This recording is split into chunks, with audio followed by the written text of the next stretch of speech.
ਕੁਲਵਿੰਦਰ ਜੀ। ਸਤਿ ਸ਼੍ਰੀ ਅਕਾਲ ਜੀ ਤਿੰਨੇ ਵੀਰਾਂ ਨੂੰ। ਸਤਿ ਸ਼੍ਰੀ ਅਕਾਲ। ਹਾਂਜੀ, ਮੇਰਾ ਸਵਾਲ ਸੀਗਾ ਜੀ, ਜਿਵੇਂ ਜਿਹੜੀਆਂ 60 ਦਿਨਾਂ ਦੀਆਂ ਈਮੇਲ ਆ ਰਹੀਆਂ ਨੇ ਵੀ ਤੁਹਾਡਾ 60 ਦਿਨਾਂ ਬਾਅਦ ਲਾਇਸੈਂਸ ਕੈਂਸਲ ਹੋ ਜਾਣਾ, ਉਹਦੇ ਵਿੱਚ ਜੀ ਮੈਨੂੰ 8 ਸਾਲ ਹੋ ਗਏ ਡਰਾਈਵ ਕਰਦੇ ਨੂੰ ਟਰੱਕ ਜੀ, ਤੇ ਮੈਂ ਇੰਗਲਿਸ਼ ਦੇ ਵਿੱਚ ਹੀ ਪੇਪਰ ਦਿੱਤਾ ਸੀਗਾ ਉਸ ਟਾਈਮ। ਸਾਰਾ ਕੁਛ ਜੋ ਵੀ ਇਹਨਾਂ ਦਾ DMV ਬਣੇ ਪੇਪਰ ਵਰਕ ਸੀਗਾ ਮੈਂ ਉਹਨਾਂ ਨੂੰ ਪ੍ਰੋਵਾਈਡ ਕੀਤਾ ਸੀ। ਮਤਲਬ ਜਿੱਦਾਂ ਵੀ ਉਹ ਕਰੈਕਸ਼ਨ ਕਰਨਗੇ ਆਉਣ ਵਾਲੇ ਸਮੇਂ ਦੇ ਵਿੱਚ ਕਰ ਸਕਦੇ ਆ, ਜਾਂ ਵੀ ਉਹਨੂੰ ਚੇਂਜ ਕਰਕੇ ਵੀ ਇਹਨਾਂ ਦੀਆਂ ਜਿਹੜੀਆਂ ਡੇਟਾ ਮੈਸਅਪ ਹੋਈਆਂ ਨੇ ਉਹਨਾਂ ਨੂੰ ਸੇਮ ਕਰ ਦਈਏ ਵਰਕ ਪਰਮਿਟ ਦੇ ਨਾਲ, ਜਾਂ ਨਹੀਂ ਹੁਣ ਇਹ ਦੱਸਿਓ ਰਾਈਟ ਨਾਓ ਵੀ ਤੁਹਾਡਾ ਜਿਹੜਾ ਵਰਕ ਪਰਮਿਟ ਦੀ ਡੇਟ ਤੇ DMV ਦੇ ਲਾਇਸੈਂਸ ਦੀ ਡੇਟ ਦੇ ਵਿੱਚ ਫਰਕ ਆ? ਕੌਣ ਪਹਿਲਾਂ ਕੌਣ ਬਾਅਦ ਚ ਐਕਸਪਾਇਰ ਹੋ ਰਹੀ ਹੈ? DMV ਵਾਲਾ ਬਾਅਦ ਦੇ ਵਿੱਚ? ਮੇਰਾ ਵਰਕ ਪਰਮਿਟ ਪਹਿਲਾਂ ਐਕਸਪਾਇਰ ਹੋ ਰਿਹਾ, ਲਾਇਸੈਂਸ ਬਾਅਦ ਵਿੱਚ। ਤੁਹਾਨੂੰ ਅਪਡੇਟ ਕਰਨਾ ਪੈਣਾ ਤੁਹਾਨੂੰ। ਜਿਹੜਾ ਹੁਣ ਲੇਟੈਸਟ ਜਿਹੜਾ ਤੁਹਾਡੇ ਕੋਲ ਵਰਕ ਪਰਮਿਟ ਆ ਉਹ ਅਜੇ ਵੀ ਉਸ ਤੋਂ ਪਹਿਲਾਂ ਐਕਸਪਾਇਰ ਹੋ ਰਿਹਾ ਹੈ? ਹਾਂਜੀ, ਮੇਰਾ ਵਰਕ ਪਰਮਿਟ ਪਹਿਲਾਂ ਐਕਸਪਾਇਰ ਹੋ ਰਿਹਾ 7 ਮਹੀਨੇ ਤੇ ਲਾਇਸੈਂਸ ਤੋਂ ਬਾਅਦ। ਸੋ ਆਈ ਥਿੰਕ ਰਮਨ ਜੀ ਇਹ ਤਾਂ ਫਿਰ ਉਹ ਇਹ ਐਕਚੁਅਲ ਚ ਉਹ ਈਮੇਲ ਦੇ ਕੈਂਡੀਡੇਟ ਬਣ ਗਏ ਆ ਜਿਹੜੇ ਕਹਿੰਦੇ ਵੀ ਤੁਹਾਡਾ ਅਸੀਂ ਕੈਂਸਲ ਕਰਨਾ। ਸੋ ਰਮਨ ਜੀ ਕੀ ਤੁਸੀਂ ਇਹਨਾਂ ਨੂੰ ਕਹਿਣਾ ਚਾਹੁੰਦੇ? ਸ਼ੁੱਡ ਦੇ ਗੋ ਟੂ DMV ਜਾਣਾ ਚਾਹੀਦਾ? ਇਹਨਾਂ ਨੂੰ ਕਿੱਦਾਂ ਕਰਨਾ ਚਾਹੀਦਾ? ਦੇਖੋ ਰਾਜਕਿਰਨ, ਅੱਜ ਦੀ ਤਰੀਕ ਦੇ ਵਿੱਚ ਅਸੀਂ ਇਸ ਚੀਜ਼ ਤੇ ਪੌਜ਼ ਕੀਤਾ ਹੋਇਆ ਵੀ ਕੋਈ ਵੀ ਰਿਕਮੈਂਡੇਸ਼ਨ ਕਰਨ ਦੇ, ਕਿਉਂਕਿ ਅੱਜ ਅਸੀਂ ਰਿਕਮੈਂਡ ਕਰਦੇ ਹਾਂ, ਕੱਲ ਨੂੰ ਨਵਾਂ ਕੋਈ ਚੀਜ਼ ਨਿਕਲ ਆਉਂਦੀ ਆ। ਵਿਦਿਨ ਡੇਜ਼ ਚੀਜ਼ਾਂ ਚੇਂਜ ਹੋ ਰਹੀਆਂ ਹੈਗੀਆਂ, ਕੋਈ ਵੀਕ ਜਾਂ ਮੰਥ ਨਹੀਂ ਲੱਗ ਰਹੇ ਹੈਗੇ, ਵਿਦਿਨ ਡੇਜ਼ ਹੈ ਨਾ। ਵੀਕਐਂਡ ਦੇ ਉੱਤੇ ਗੁਰੂ ਘਰ ਸੀਗੇ, ਉੱਥੇ ਸਾਰਿਆਂ ਨੂੰ ਅਸੀਂ ਜਿਹੜੀ ਸਲਾਹ ਦੇ ਰਹੇ ਸੀਗੇ, ਮੰਡੇ ਨੂੰ ਉਹ ਲਾਸੂਟ ਦੇ ਕਰਕੇ ਪੌਜ਼ ਹੋ ਗਿਆ। ਉਹ ਸਾਰੀਆਂ ਚੀਜ਼ਾਂ ਜਿਹੜੀਆਂ ਮਤਲਬ ਕਿ ਇੱਕ ਹਿਸਾਬ ਨਾਲ ਵੀ ਗਲਤ ਹੋ ਗਈਆਂ।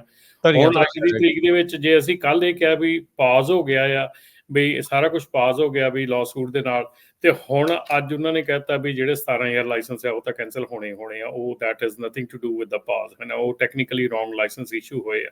ਸੋ ਪਤਾ ਨਹੀਂ ਲੱਗ ਰਿਹਾ ਹੈਗਾ ਵੀ what we should do. I think wait and watch ਵਾਲੀ ਗੱਲ ਆ। Don't let that 60 day pass. ਜਿਹੜੇ ਕੈਂਸਲ ਹੋਣੇ ਆ license according to the email ਜਿਹੜੀ DMV ਤੋਂ ਆਈ ਹੈਗੀ ਆ, ਉਹਦੇ ਵਿੱਚ ਸਾਫ਼-ਸਾਫ਼ ਇਹ ਲਿਖਿਆ ਹੈਗਾ ਕਿ ਜਿਹੜਾ ਇਹ ਲਾਇਸੈਂਸ ਹੈਗਾ, either you surrender and get your new application for Class C license, or either it will be cancelled on the day after 60 days ਜਿਹੜਾ ਟਾਈਮ ਦਿੱਤਾ ਹੈਗਾ। ਜਿੱਦਣ ਚਿੱਠੀ ਆਈ ਉਸ ਤੋਂ 60 ਦਿਨਾਂ ਬਾਅਦ 60 days। ਸੋ ਇਹ ਉਹ ਈਮੇਲ ਕਹਿੰਦੀ ਹੈਗੀ ਆ। ਸੋ as for right now, I would say ਕਿ it's up to them what they need to do.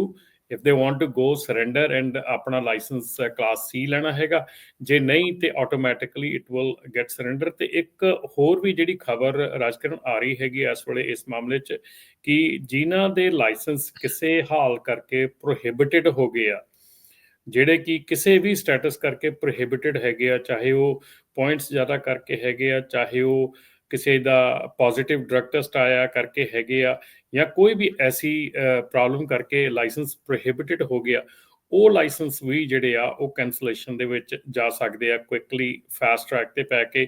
ਕਿਉਂਕਿ ਉਹਦੇ ਵਿੱਚ ਵੀ ਜਿਹੜੇ ਲਾਇਸੈਂਸੀ ਆ, ਜਿਹੜੇ ਲਾਇਸੈਂਸੀ ਹੋਲਡਰ ਆ, ਉਹ ਉਹਨਾਂ ਦੇ ਜੇ ਡਰੱਗ ਟੈਸਟ ਪ੍ਰੋਗਰਾਮ ਨੂੰ ਨਹੀਂ ਕਰ ਰਹੇ ਹੈਗੇ, ਜਾਂ ਉਹਨੂੰ ਮੂਵ ਫਾਰਵਰਡ ਨਹੀਂ ਹੋ ਰਹੇ ਹੈਗੇ, ਜੇ ਉਹਨਾਂ ਦਾ ਪੋਜ਼ੀਟਿਵ ਆਇਆ ਹੈਗਾ ਉਹ ਨਹੀਂ ਕਰ ਰਹੇ ਹੈਗੇ, ਸੋ ਉਹ ਲਾਇਸੈਂਸ ਵੀ ਮੈਂ ਕਈ ਵਾਰੀ ਦੇਖਿਆ ਸੀਗਾ ਕਿ ਦੇ ਗਾਟ ਦਾ ਪੋਜ਼ੀਟਿਵ ਡਰੱਗ ਟੈਸਟ, ਦੇ ਸਟਾਰਟ ਡਰਾਈਵਿੰਗ ਟਰੱਕ, ਤੇ ਉਹ ਚਲੇ ਗਏ ਦੂਜਾ ਕੰਮ ਕਰਨ ਲੱਗ ਗਏ ਜੀ, ਬਾਅਦ ਚ ਆ ਜਾਣਗੇ ਕੋਈ ਨਹੀਂ 2 ਸਾਲ 3 ਸਾਲ।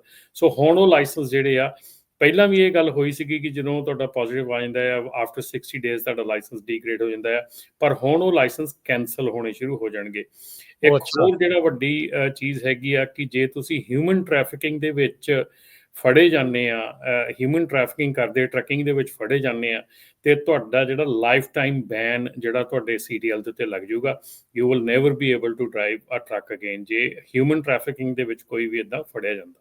ਠੀਕ ਹੈ। ਸੋ ਬਿਲਕੁਲ ਭਰਾਵੋ ਧਿਆਨ ਰੱਖੋ, ਜਿਹੜੇ ਖਾਸ ਕਰਕੇ ਟਰੱਕਰਸ ਆ, ਜੇ ਤੁਸੀਂ ਕਿਸੇ ਨੂੰ ਰਾਈਡ ਦਿੰਦੇ ਆ ਨਾ, ਮੇਕ ਸ਼ੋਰ ਕਰੋ ਵੀ ਉਹ ਬੰਦਾ ਲੀਗਲ ਹੋਵੇ, ਨਹੀਂ ਤਾਂ ਤੁਹਾਡੇ ਬੈਨ ਲੱਗ ਸਕਦਾ। ਹਾਂਜੀ, ਐਵੇਂ ਕਿਤੇ ਫੜ ਹੋ ਗਏ, ਫਸ ਗਏ, ਤੇ ਫਿਰ ਉਹ ਪੱਕਾ ਧੱਬਾ ਜਿਹੜਾ ਉਹ ਲੱਗ ਜਾਣਾ। ਫਿਰ ਉਹ ਕਿਉਂਕਿ ਹਿਊਮਨ ਟ੍ਰੈਫਿਕਿੰਗ ਇਕੱਲਾ ਸਿਰਫ ਟ੍ਰੇਲਰ ਭਰ ਕੇ ਬੰਦਿਆਂ ਨੂੰ ਲਿਜਾਣ ਦਾ ਕੰਮ ਨਹੀਂ ਹੈਗਾ। ਤੁਹਾਡੀ ਕੈਬ ਦੇ ਵਿੱਚ ਵੀ ਤੁਸੀਂ ਨਾਲ 2-3 ਬੰਦੇ ਹੈਗੇ ਆ, ਜੇ ਤੁਸੀਂ ਕਿਤੇ ਜਾ ਰਹੇ ਆ, ਕਈ ਵਾਰੀ ਆਪਾਂ ਰਾਈਡ ਲੈ ਲੈਂਦੇ ਜਿੱਦਾਂ ਕਿ ਭਾਜੀ ਉਹਨਾਂ ਨੇ ਕਿਹਾ। ਸੋ ਬੀ ਕੇਅਰਫੁਲ। ਸੋ ਕੁਲਵਿੰਦਰ ਜੀ, ਉੱਦਾਂ ਤੁਸੀਂ ਵਰਕ ਪਰਮਿਟ ਉਹਦੇ ਐਕਸਟੈਂਸ਼ਨ ਅਪਲਾਈ ਕੀਤੀ ਹੋਈ ਆ? ਨਹੀਂ ਜੀ, ਮੈਂ ਇਦਾਂ ਨਹੀਂ ਕੋਈ ਅਪਲਾਈ ਕੀਤੀ। ਓਕੇ, ਠੀਕ ਆ, ਫਿਰ ਉਹ ਤਾਂ ਫਿਰ ਸਮੇਂ ਦੇ ਨਾਲ ਹੀ ਹੋਣਾ ਆ। ਸੋ ਡੀਐਮਵੀ ਨੂੰ ਕਾਲ ਕਰਕੇ ਪੁੱਛ ਕੇ ਦੇਖ ਸਕਦੇ ਆ ਕੀ ਉਹ ਜਿਹੜਾ ਉਹ ਕਹਿੰਦੇ ਆ। ਸੋ ਉਹ ਤੁਸੀਂ ਹਾਂਜੀ ਕਰ ਲਿਓ। ਮੇਰਾ ਇੱਕ ਸਵਾਲ ਸੀਗਾ ਭਾਜੀ, ਇੱਕ ਰੇਡੀਓ ਦੇ ਉੱਤੇ ਜ਼ਰੂਰ ਦੱਸੋ, ਜਿਹੜਾ ਰੈਗੂਲੇਸ਼ਨ ਗਵਰਨਮੈਂਟ ਵੱਲੋਂ ਇਹਨਾਂ ਦੀ ਸਾਈਟ ਹੁੰਦੀ ਆ ਨਾ, ਉਹਦੇ ਉੱਤੇ ਕਮੈਂਟ ਕਰੋ। ਉਹ 28 ਤਰੀਕ ਤੱਕ ਓਪਨ ਨੇ ਇਸ ਮਹੀਨੇ ਦੀ। ਉਹਦੇ ਮੈਂ ਕਮੈਂਟ ਪੜ੍ਹ ਰਿਹਾ ਸੀ, ਬਹੁਤ ਲੋਕਾਂ ਨੇ ਕਰਿਆ ਜਿਨ੍ਹਾਂ ਦੇ 60 ਦਿਨਾਂ ਤੱਕ ਵੀ ਮਤਲਬ ਵੀ ਉਹਨਾਂ ਕਿਹਾ ਵੀ ਕੈਂਸਲ ਹੋ ਜਾਣੇ ਆ, ਉਹ ਵੀ ਜ਼ਰੂਰ ਕਰਨ ਜਾ ਕੇ। ਪਰ 2 ਲੱਖ ਡਰਾਈਵਰ ਦੇ ਲਈ ਆ ਉਹ ਕੀਤਾ ਵਾ ਉਹਨਾਂ ਦਾ ਵੀ। ਤੁਸੀਂ ਕਰੋ ਕਮੈਂਟ, ਆਪਣੇ ਵੱਧ ਤੋਂ ਵੱਧ ਆਪਣੇ ਸੁਝਾਅ ਦਿਓ ਵੀ ਤੁਹਾਨੂੰ ਕੀ ਨੁਕਸਾਨ ਹੋ ਸਕਦਾ ਗਾ ਇਹਦਾ, ਕੀ ਉਹ ਕੋਈ ਵੀ ਚੀਜ਼ ਆਪਣੀ ਲਿਖ ਸਕਦੇ ਉੱਥੇ ਜਾ ਕੇ। ਜੀ ਬਿਲਕੁਲ ਜੀ, ਸਿਰਫ 4800 ਕਮੈਂਟਸ ਹੋਏ ਆ ਸਿਰਫ। ਥੈਂਕ ਯੂ ਪਹਿਲੇ ਦਿਨ ਹੀ ਰਮਨ ਜੀ ਜਿੱਦਣ ਇਹ ਆਇਆ ਸੀ, ਅਸੀਂ ਅਨਾਉਂਸ ਕੀਤਾ ਸੀ, ਮੈਂ ਉਹ ਤੋਂ ਬਾਅਦ ਦੇਖਿਆ ਕਈ ਬੇਵਕੂਫਾਂ ਨੇ ਸਾਡੇ ਉਲਟ ਟਿਕਟੋਕਾਂ ਪਾਈਆਂ, ਕਹਿੰਦੇ ਜੀ ਵੀ ਦੇਖੋ ਇਹ ਗਲਤੀ ਕਹੀ ਜਾਂਦੇ ਆ, ਕਮੈਂਟ ਪਾਉਣ ਦੀ ਕੋਈ ਜ਼ਰੂਰਤ ਨਹੀਂ। ਹੁਣ ਉਹ ਕਮੈਂਟ ਦੇ ਵਿੱਚ ਪੂਰੀ ਸਟੋਰੀ ਪਾਓ ਵੀ ਮੇਰੇ ਲਾਈਫ ਨੂੰ ਕਿੱਦਾਂ ਅਫੈਕਟ ਹੋਊਗਾ, ਵੀ ਮੈਂ ਇੰਨੇ ਸਾਲਾਂ ਤੋਂ ਟਰੱਕ ਚਲਾਣਾ, ਮੇਰਾ ਘਰ ਬੈਂਕਰਪਟ ਹੋ ਜਾਊਗਾ, ਮੇਰੀ ਆਹ ਪ੍ਰੋਬਲਮ ਹੈਗੀ ਆ। ਸੋ ਕੱਲਾ ਆਹ ਨਹੀਂ ਹੈਗਾ ਵੀ ਹਾਂ ਬਿਲਕੁਲ ਲਾਇਸੈਂਸ ਦਿਓ, ਪੂਰੀ ਜਿਹੜੀ ਆਪਣੀ ਸਟੋਰੀ ਰਨ ਕਰੋ, ਉਹ ਚ ਸਟੋਰੀ ਦੱਸੋ ਤੁਸੀਂ। ਇਹ ਵੀ ਭਾਜੀ ਦੇਖਣਾ ਹੈਗਾ। ਦੇਖੋ ਸਾਰਿਆਂ ਨਾਲੋਂ ਵੱਡੀ ਚੀਜ਼ ਇਹ ਆ ਕਿ ਪਹਿਲਾਂ ਇਹ ਜਿਹੜੇ ਕਮੈਂਟ ਸੀਗੇ ਇਹ ਸਿਰਫ ਤੇ ਸਿਰਫ FMCSA DOT ਵੱਲੋਂ ਦੇਖੇ ਜਾਣੇ ਸੀ, ਰਿਵਿਊ ਕੀਤੇ ਜਾਣੇ ਸੀਗੇ। ਹੁਣ ਚਾਂਸਸ ਹੈਗੇ ਆ ਕਿ ਜਿਹੜੇ ਜੱਜ ਨੇ ਇੱਥੇ ਰੋਕ ਲਾਈ ਹੈਗੀ ਆ ਉਹ ਵੀ ਇਹਨਾਂ ਕਮੈਂਟਸ ਨੂੰ ਪੜ੍ਹ ਸਕਦੇ ਹੈਗੇ, ਉਹ ਵੀ ਦੇਖ ਸਕਦੇ ਹੈਗੇ ਆ। ਔਰ ਜ਼ਰੂਰੀ ਨਹੀਂਗਾ ਇਹ 4800 ਕਮੈਂਟਸ ਜਿਹੜੇ ਇਹਦੇ ਖਿਲਾਫ ਆਏ ਆ ਰੂਲ ਦੇ, ਇਹਦੇ ਹੱਕ ਦੇ ਵਿੱਚ ਵੀ ਬਹੁਤ ਕਮੈਂਟਸ ਆ। ਇਹ ਜਿਹੜੀ ਚੀਜ਼ ਹੈ ਨਾ, ਇਹ ਚੀਜ਼ ਅਗੇਨ 4800 ਦੇ ਕਰੀਬ ਸੀਗੇ ਕਪਲ ਆਫ ਡੇਜ਼ ਅਗੋ ਜਿਹੜੇ ਕਮੈਂਟ ਸੀਗੇ। ਸੋ ਇਹਦੇ ਉੱਤੇ ਇਸ ਮੌਕੇ 30,000 ਸ਼ੋ ਕਰ ਰਹੇ ਆ। ਅੱਛਾ ਜੀ, ਹਾਂਜੀ, ਇੱਕ ਜਿਹੜਾ federal.register.gov ਤੇ ਮੈਂ ਦੇਖ ਰਿਹਾ 30,122 ਕਮੈਂਟ ਨੇ। ਸੋ ਹਾਂਜੀ, which is a good thing. So I guess ਕਿ ਪਿਛਲੇ 2-3 ਦਿਨਾਂ ਦੇ ਵਿੱਚ ਇੱਕਦਮ ਅਗਰੈਸਿਵਲੀ ਇਹ ਚੀਜ਼ ਜਿਹੜੀ ਹੈ ਅੱਗੇ ਵਧੀ ਹੈਗੀ ਆ। 28 ਤਰੀਕ ਨੂੰ ਚਾਹੀਦੀ ਆ। ਤੁਸੀਂ ਆਪਣੇ ਵਿਚਾਰ ਰੱਖੋ ਇਹਦੇ ਹੱਕ ਦੇ ਵਿੱਚ, ਖਿਲਾਫ, ਜਿੱਦਾਂ ਵੀ ਜਿਹੜੇ ਵੀ ਤੁਹਾਡੇ ਵਿਚਾਰ ਹੈਗੇ ਜ਼ਰੂਰ ਰੱਖੋ ਇਹਦੇ। ਮੈਂ ਨਾ ਇਹ ਲਿੰਕ ਜਿਹੜਾ ਆਪਣਾ ਲਾਈਵ ਚੱਲ ਰਿਹਾ ਸਾਰੇ ਆਪਣੇ ਉਹਦੇ ਹੇਠਾਂ ਜਿਹੜੇ ਉਹ ਪੋਸਟ ਕਰ ਰਿਹਾ, ਤੁਸੀਂ ਜਾ ਕੇ ਜ਼ਰੂਰ ਸਾਰੇ ਜਾਣੇ ਆਪਣੀ, ਜਿੱਦਾਂ ਹਰਜੋਤ ਜੀ ਨੇ ਕਿਹਾ, ਉਹ ਬਹੁਤ ਅਹਿਮ ਚੀਜ਼ ਆ। ਆਪਣੀ ਸਟੋਰੀ ਦੱਸੋ ਵੀ ਇਹਦਾ ਇਫੈਕਟ ਕਿਸ ਤਰੀਕੇ ਦੇ ਨਾਲ ਹੋਣਾ, ਕਿਉਂਕਿ ਰਮਨ ਜੀ ਜਿੱਦਾਂ ਮਰਜ਼ੀ ਕਹੀਏ ਇਹ ਵਰਕ ਪਰਮਿਟ ਇਸ਼ੂ ਕਰਨ ਵਾਲੇ ਵੀ ਇਹੀ ਸੀ, CDL ਇਸ਼ੂ ਕਰਨ ਵਾਲੇ ਵੀ ਇਹੀ ਸੀਗੇ। ਇਲੀਗਲ ਤਾਂ ਉਹ ਚ ਕੁਝ ਹੈ ਹੀ ਨਹੀਂ ਸੀ, ਗਵਰਨਮੈਂਟ ਅਥਾਰਟੀਜ਼ ਦੇ ਦੁਆਰਾ ਇਸ਼ੂ ਕੀਤੇ ਗਏ ਡਾਕੂਮੈਂਟ ਨੇ। ਜੇ ਤੁਹਾਡੇ ਕੋਲ ਡੇਟ ਗਲਤ ਪੈ ਗਈ ਤਾਂ ਨਵੀਂ ਡੇਟ ਦੇ ਨਾਲ ਦੇ ਦਿਓ। ਕੈਂਸਲ ਕਰਨ ਦਾ ਕੀ ਮਤਲਬ ਹੋਇਆ ਵੀ ਬਾਅਦ ਤੁਹਾਡਾ ਬਣਾਉਣਾ ਹੀ ਨਹੀਂ। ਵੀ ਜੇ ਮੰਨ ਲਓ ਤੁਹਾਡੇ ਕੋਲ ਐਕਸਪਾਇਰੇਸ਼ਨ ਡੇਟ ਗਲਤ ਹੋ ਗਈ ਆ, ਤੁਸੀਂ ਉਹਨੂੰ ਵਰਕ ਪਰਮਿਟ ਦੇ ਹਿਸਾਬ ਦੇ ਨਾਲ ਮੈਚ ਕਰੋ ਤੇ ਨਾਲ ਦੇ ਨਾਲ ਜਿਹੜਾ ਉਹ ਨਵਾਂ ਤੁਸੀਂ ਇਸ਼ੂ ਕਰ ਦਿਓ ਉੱਥੇ ਤੱਕ ਦਾ।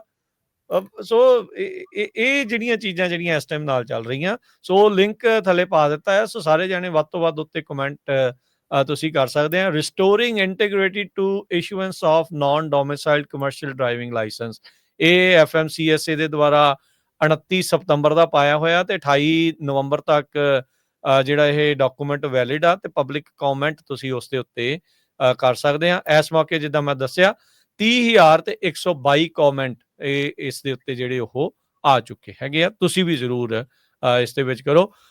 ਅੱਜ ਦੇ ਅੱਜ 'ਚ ਰਮਨ ਜੀ 250 ਆ ਚੁੱਕਾ ਆ। ਪਿਛਲੇ 3 ਦਿਨਾਂ 'ਚ 1100, ਪਿਛਲੇ 7 ਦਿਨਾਂ 'ਚ 1600 ਆਏ ਸੀਗੇ।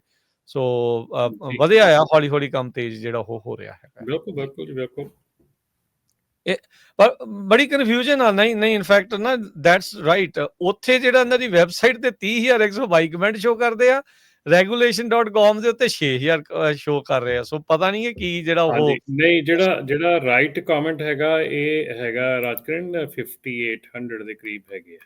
ਸੋ ਨਹੀਂ ਤੁਸੀਂ ਦੇਖ ਲਓ, ਜਿਹੜਾ ਜੇ ਤੁਸੀਂ ਲਿੰਕ ਖੋਲੋਗੇ ਨਾ, ਮੈਂ ਸ਼ੋ ਵੀ ਕਰ ਦੇਣਾ ਆਪਣੇ ਸਾਰੇ ਹੀ ਦਰਸ਼ਕਾਂ ਦੇ ਲਈ। ਤੁਹਾਡੇ ਮੈਂ ਖੋਲਿਆ ਹੋਇਆ ਲਿੰਕ ਉੱਤੇ 5800 ਦੇ ਕਰੀਬ ਹੈਗੇ ਆ ਜੀ। ਹਾਂਜੀ, 2 ਤਰੀਕੇ ਦੇ ਨਾਲ ਉਹ ਸ਼ੋ ਕਰ ਰਹੇ ਆ। ਸੋ ਦੈਟਸ ਇਹ ਵੀ ਇਹਨਾਂ ਦੀ ਨਵੀਂ BSc ਆ। ਫਿਰ ਮੈਂ ਕਹੂੰਗਾ ਵੀ ਕਿਸ ਤਰੀਕੇ ਦੇ ਨਾਲ ਲੋਕਾਂ ਨੂੰ ਫਿਰ ਭੁਲੇਖਾ ਪਾਉਣ ਵਾਲੀ ਉਹੀ ਗੱਲ ਆ ਵੀ ਕੀ ਜਿਹੜਾ ਇਸ ਦੇ ਵਿੱਚ ਕਰ ਰਹੇ ਆ। ਤੁਸੀਂ ਦੇਖੋ ਇੱਥੇ 30,000 ਕਮੈਂਟ ਸ਼ੋ ਕਰਦਾ ਨਾ, ਆਹ ਦੇਖੋ 30,000 ਇਹ ਸ਼ੋ ਕਰ ਰਿਹਾ ਆ।